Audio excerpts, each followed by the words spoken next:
Good afternoon, everyone. Myself, Professor Dushyant Zamre from Department of Civil Engineering, College of Engineering and Technology, Akola. Today, we are having our fifth session regarding pedagogical methods for outcome-based education system. Moving towards the presentation, my topic is problem-based learning.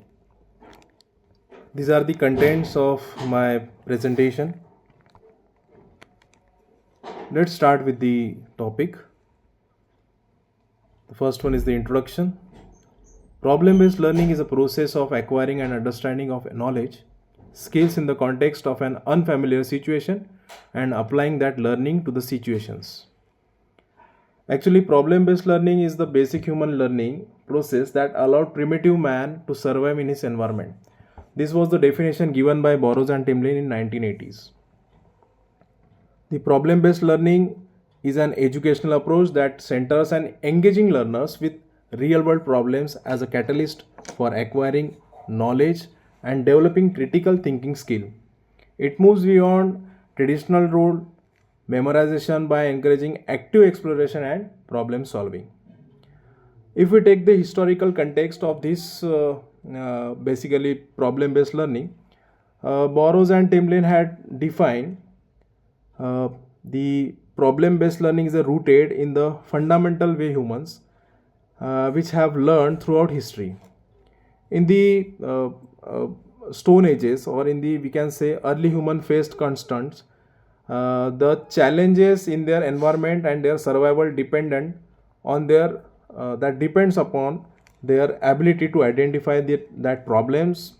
They have to hypothesize the solutions and adapt their behavior accordingly. The situation which they are facing at that time, they have to act accordingly and take the decisions. This natural learning process is the foundation of the PBL. The significance of PBL, that is the problem-based learning in this modern education, is can be given by the primal learning processes. PBL fosters deeper understanding and retention of knowledge. It helps learners develop skills such as we can say communication, self-directed learning, collaboration with the other learners, which are essential in today's complex and rapid changing world. The core principles of this problem-based learning is driven by the need to solve a problem. The knowledge is constructed through active inquiry and we can say reflections. Learner work if the collaborative learning is there, that can explore and resolve issues.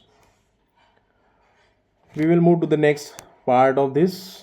So what is it? What is it? Problem-based learning.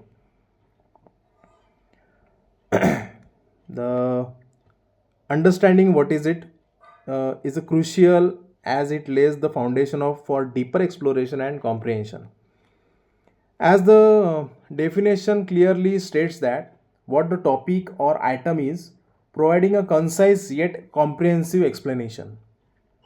The purpose behind this PBL is to explain why this concept is important or relevant. And if you take the context of this, it offers a background information or situate the topic within a broader framework to help the audience grasp its significance. Instead of audience, I can say the learners or the students, they will get a more framework that will help them to grasp and its significance. Moving towards the next part, we will see what is the difference between the traditional learning and problem-based learning. There is a difference between the traditional learning and problem-based learning. Traditional learning gives us information first. That means the information is given first, then we have to memorize it, and finally a problem is used to illustrate its use. The problem based learning, a problem is presented first. We have to first present the problem, what actually we have to do, what things which the things which we are dealing, what uh, kind of a statement or what kind of a problem it is having, that has to be analyzed first. Then requiring students to identify necessary knowledge, these steps, we can say the steps, the various methods, the various uh, uses, utilities which can be used to solve that problem. They have to learn it and apply it to solve the problems. PBL is a student centered approach, actually, where students are actively involved in solving a real world problems. As I am saying, the real world problems, if we take a problem which is included in the real world examples to illustrate this concept, is such as how a smartphone revolutionized the communication, or how the renewable energy sources like solar power are transforming the energy industries. These are some examples which makes the concept more relatable and easier to understand to the learners, or we can say the students. So moving to the next part, how the problem based learning originated, or what is the origin of this problem based learning. uh, it is an instructional method where students learn about a subject by working in a groups to solve complex, open ended, or we can say real world problems. The problems act as the initial stimulus for learning. Unlike traditional education, where facts and concepts are presented first, origin of this PBL as a formal education approach was pioneered in medical education at McMaster's University in 60s. It was developed in order to stimulate learning by allowing students to see the relevance to future roles. We are saying pioneers. It was initially developed by the team of some doctors, led by Dean John Evans, uh, then James Anderson, William Walsh, uh, etc., who joined this, and afterward, Mr. Borrow and Tumlin joined this faculty in the early 70s, were highly influential in developing and documenting the approach of PBL. The motivation behind this problem based learning was to address the limitations of traditional learning, that is the traditional lecture based medical education, which often requires students to memorize a vast number of facts with little connections to actual clinical practices. The purpose behind this PBL was designed to stimulate learning by allowing students to see the direct relevance of their studies to their future professional roles, uh, future medical roles, and to develop essential skill like problem solving, self-directed learning, and the teamwork that they are going to do in the futures, as medical terms are there. So might be possible they have to do in teamworks. As we are the engineers, we have to do various tasks in teamwork. So that things are also related to the problem based learning.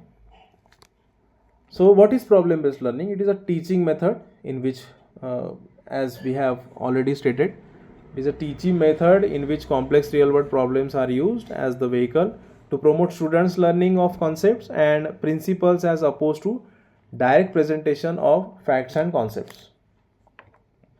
Now we will see what are the various characteristics of problem based approach. The first one is the authentic experiences. Learning is tied to real world applications and tasks, which make it more relevant and deepens understanding. Next one is the learner centered, intrinsically motivating. This approach is focuses on the students' needs, uh, the interest they are having and the abilities which fosters a sense of ownership and personal satisfaction in the learning process. Next one is the collaborative. As there is a teamwork, the students or the learners have to show their teamwork skills. So students work in the group to solve problems, which build essential communication and teamwork skills. As we are the teachers, we are also having the batches of practicals.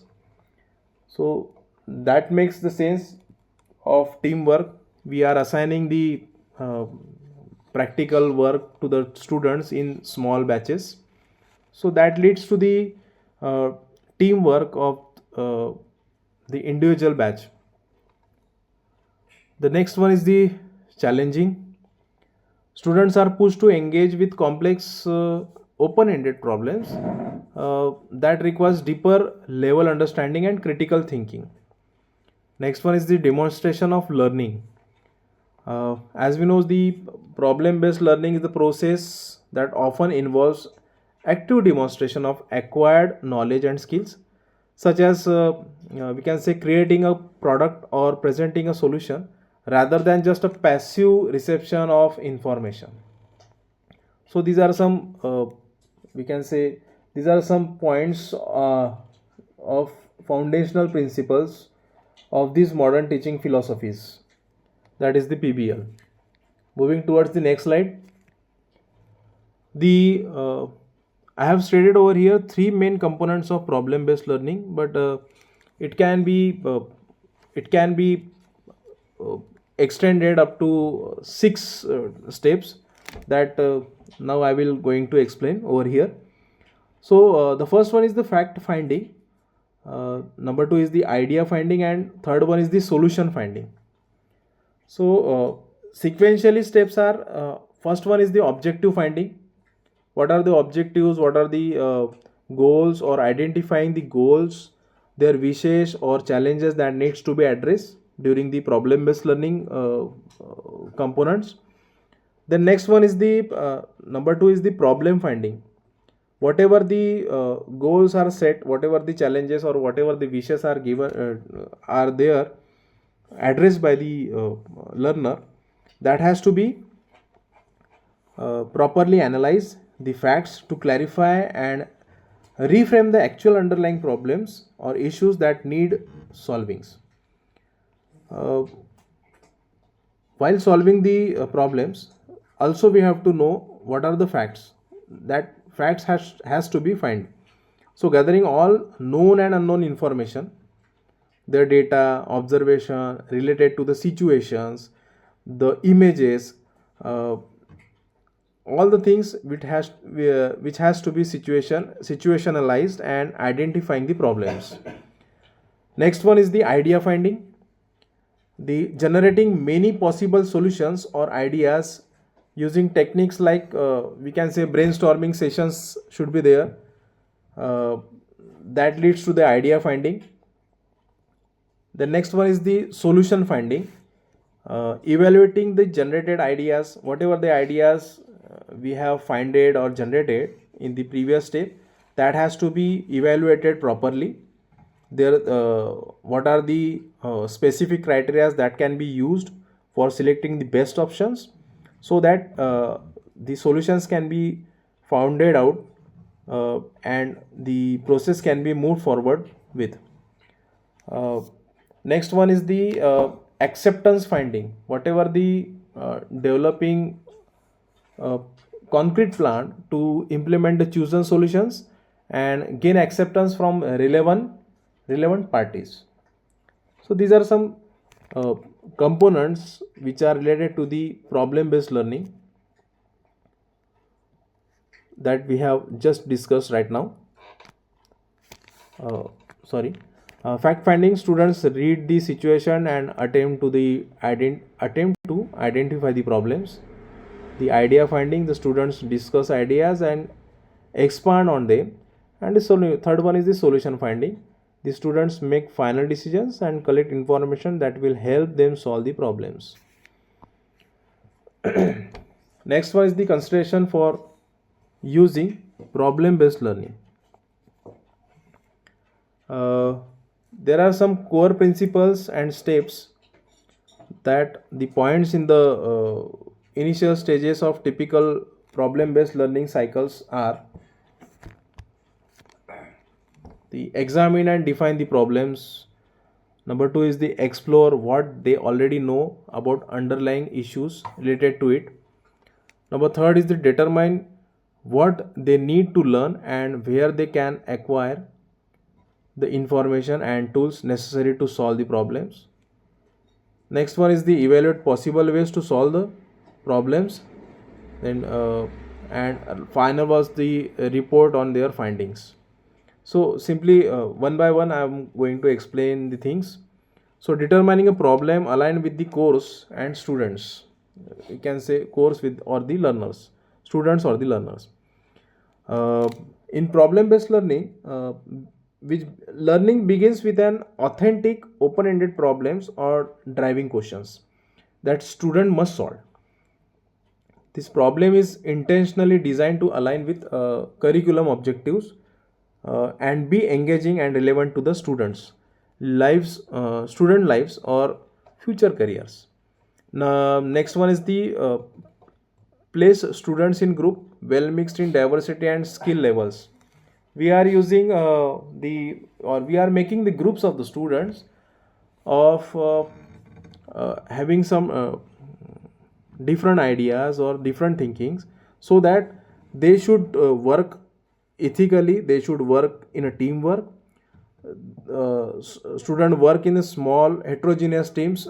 This mixed grouping encourages peer to peer learning, their communications and the development of social skills as students bring different perspective and strength to the task. So this helps us to place the student in groups. Next one is this support the students with understanding the content.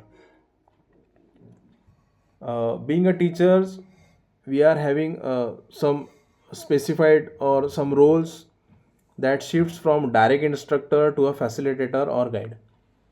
The teacher supports, generally we support the students in their self-directed learning process by providing resources, by providing them the we can say, if we are being a civil engineer, we are having some testing material labs, or we are having some consultancy. So we are providing uh, the requirements or the we can say the different things to the students, so that they can use them properly and that can be used by the students by themselves. Being a facilitator, or asking guiding questions and ensuring they acquire the necessary content knowledge to solve the problems. The full process involves further stages such as we can say brainstorming sessions, research, developing solutions, creating a final product like the presentation, PPTs, and reflecting on the learning processes. PPTs are there, seminars are there, projects are there. Whatever they have learned throughout the engineering, that has to be SAR at a in the form of projects or in the form of seminars. We are providing the internships to the students of second year and third year, and after that we are taking the presentations from them, that what they have done on the internship sites or internship projects. So that things are involved. Yes, next one is the role of teachers in problem based learning. This was the most important thing. A teacher or a facilitator has to be has to give to their students or learners. Uh, Before starting this, just I want to briefly deliver about the role of teachers in problem based learning. The teacher's role in problem based learning changes significantly from a sage on the stage to a guide on the side.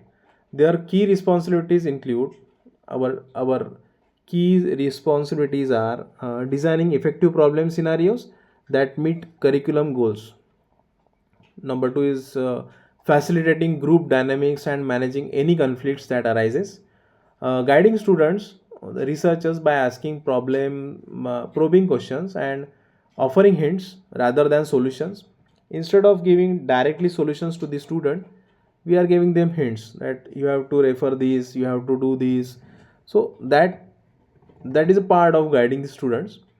Monitoring progress and ensuring groups stay on track towards their learning objectives. Assessing performance by using a variety of formative and summative assessment to methods.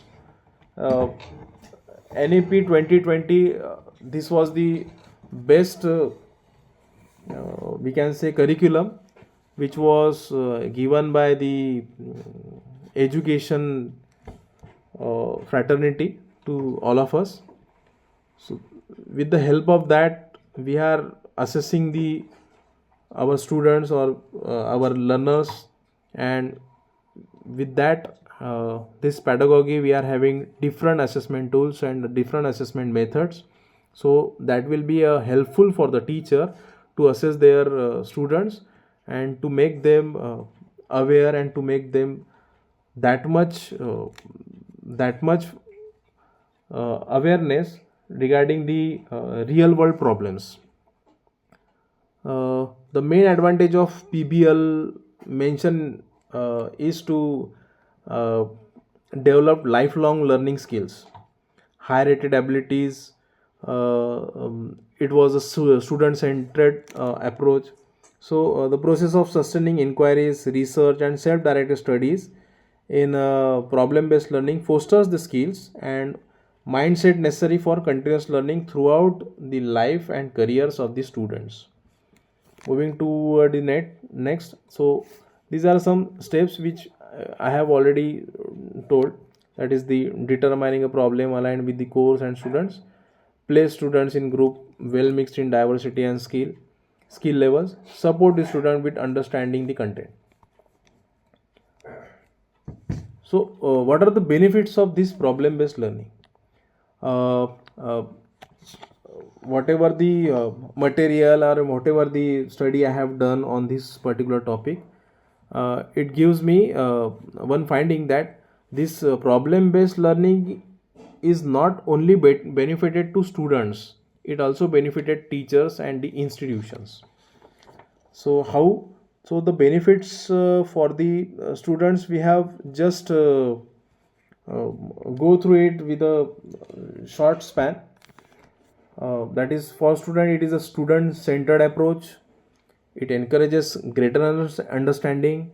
Students with problem based learning experience rate their abilities higher, and problem based learning develops lifelong learning skills. So these things will be more benefited for the students in problem based learning.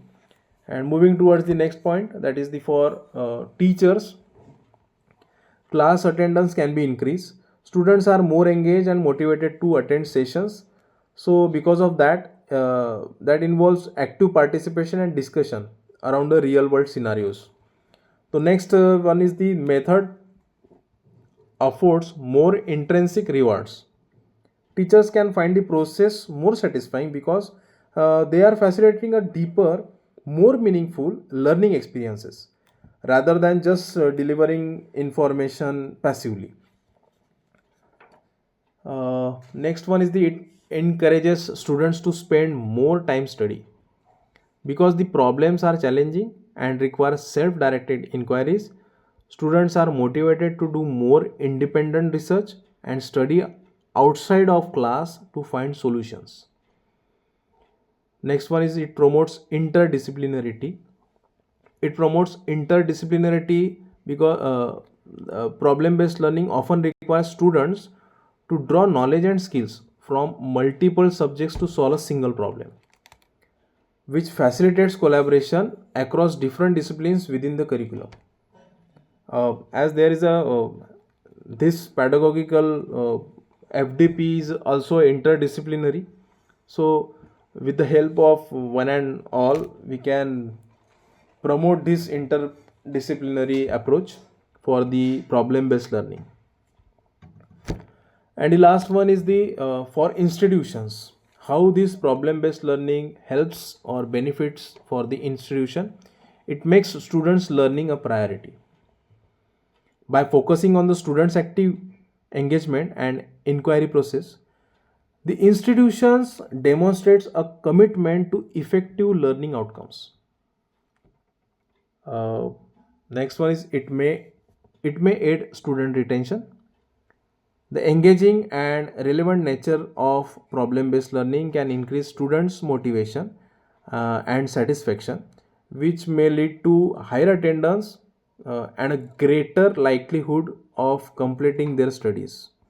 If the students are constantly engaged in their work, and the teachers are continuously encouraging them for doing that work, what they have to learn and what they are loving to do, that encourages them to retain in the uh, institution. It may be taken as evidence that an institution values teaching. Implementing innovative research supported pedagogical methods like this problem based learning, which requires a shift in the traditional teaching role. Whatever we are teaching in a traditional way, that can be changed into such type of problem based learning, so that the students will uh, make themselves engage in the various activities, and it can serve as a visible commitment to quality teaching and a student centered educational philosophy. So this is all from my side regarding the problem based learning. I hope everyone understand this. If any queries or any uh, suggestions, yes, suggestions are most welcome. So kindly uh, give your suggestions. And first and last, I would like to thank the organizers of this faculty development program, Department of Civil Engineering, College of Engineering and Technology, Akola. And also, I would like to thank for giving me this opportunity to deliver this uh, topic, this session on problem based learning. Once again, thanks a lot. Thank you very much. Have a nice day.